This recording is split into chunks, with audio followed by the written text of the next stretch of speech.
Welcome to today's vlog post, which is all about battling sadness.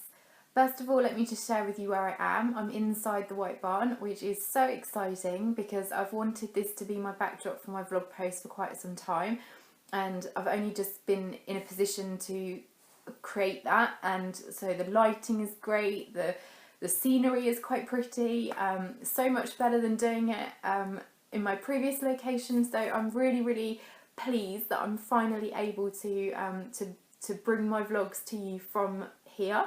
So good start for today's video. So I'm going to share with you again my top 3 tips. They're more today like a step-by-step on how to do this. So we'll flow through them together, and then I'll do another recap like I did on the previous video, just to sort of help you consolidate what I'm going to share. So tip number 1, or step number 1, is to identify your sadness. So first of all, what kind of sadness do you suffer from? Is it the kind of sadness that crops up sometimes, and then when it does, it kind of takes hold of you? Is it the kind of sadness that you have felt for a really long period of time, and you can't actually remember a time when you felt happy? Is it a sense of life changed on this day, and since then I have felt sad? So just sort of get to grips with what your sadness feels like for you. How often does it occur? What form does it take on when it does? Just sort of familiarise yourself with your sadness to a point where you could then convey it to someone. Okay, step number 2 is identify why you might have strong feelings of sadness. So if it was an event, so something triggered this in you, so let's say you went through a trauma or a particularly distressing period of your life, where lots of little things happened, but actually when you look back and they all clubbed together, you could sort of go, that year was horrendous. So if it was a big thing like that, then it is definitely worth sitting down with someone and exploring the feelings around that, the unresolved feelings that you might still have. If it's more of a, it's been there forever and I don't know why, then perhaps it could be a protective mechanism. That sounds really silly because it's sad, and sadness doesn't feel good, so why would that be protective? But let me explain.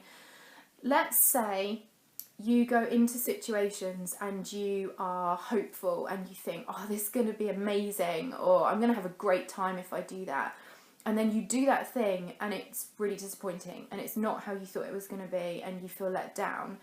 Over a period of time, constantly reinforcing that when you get your hopes up, they only get dashed and actually life's really disappointing, your brain begins to learn that it is safer to minimise your expectations, to generally feel sad and less happy about things, because then you have less far to fall if things don't work out and if things aren't as good as you thought they would be.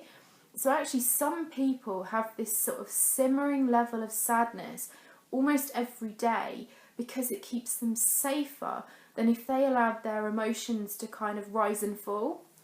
So understanding what type of sadness you experience and the possible reasons behind that sadness can be really insightful for you, almost like recovering from it and kind of working out strategies to manage it.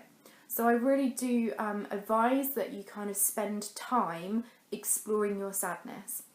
And then the third step would be to start thinking about little steps towards happiness. So there's a couple of questions I can share with you that might be useful. So first of all, what things put a smile on your face? And that could be anything. It could be really simple. It could be a particular person, you love spending time with them and they make you feel happy. It could be your favourite comedian. It could be your love of reading or your love of painting, or it could be actually when I go out and go for a jog or a swim or a run, I feel pretty good, you know, my endorphins are flowing, that makes me feel happier than when I loaf about on the sofa all day. So there could be simple things that are actually quite happy provoking for you. Then if that's not clear and you're not getting anything when I ask that question, how about rewinding further back? So asking yourself, right, what made you happy when you were a child, or what made you happy when you were a teenager?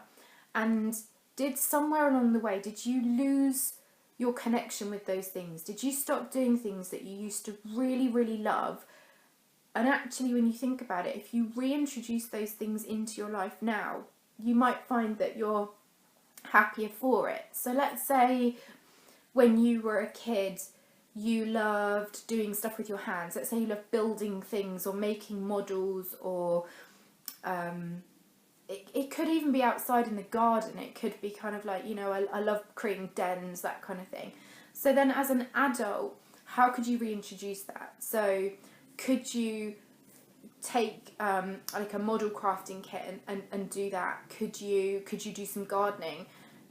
And look at the links and the crossovers from what you did when you were a child that put a smile on your face to what you could do with that same skill, but now as an adult, and how that could make you happier than you are at the moment. So they're my top 3 tips for improving sadness. So number 1, identify what kind of sadness you experience. Number 2, think through why that might be the case. And then number 3, what small steps, and I really emphasise the word small because I never believe that you should put too much pressure on yourself when you're trying to make a change.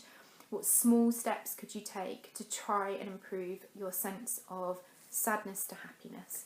I hope you found this really helpful, and you can find more at whitebarntherapy.co.uk. Thanks.